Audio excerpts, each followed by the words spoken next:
To danes počnem kot coach, kot mentor, kot sodelavec in to sem počel tudi prej kot prodajalec, potem poslovodja, kot menedžer in na koncu tudi kot direktor podjetja. In sem tudi kot direktor imel dvome. Torej iz tega, ker si rekel, da si prišel na blagajno, nisi vedel številke banan, si potem postal direktor celotnega podjetja. Ja, zanimivo. Ja, zanimivo.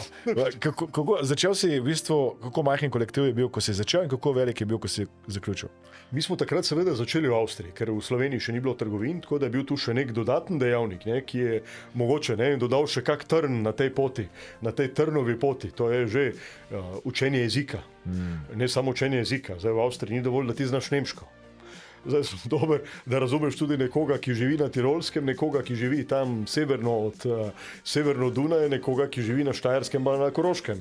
Ker to so popolnoma, temu lahko rečemo, to je nemščina, ki je dobila ta avstrijski dodatek, ki je odvisno od regije precej drugačen. Tako da se tudi tega dela malo učiš. Ampak na koncu vidiš tudi neko zaupanje, ki ga skozi nek tak proces dobivaš.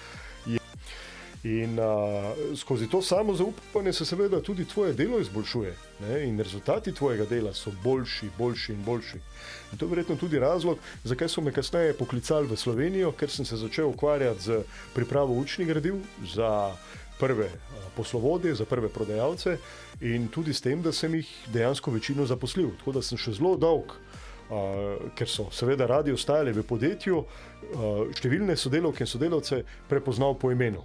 Pa ne samo to, prepoznal tudi potem, kako živijo, koliko otrok imajo, tudi s tem, da so delili z mano svoje življenjske zgodbe, da sem tudi jaz svojo življenjsko zgodbo delil z njimi.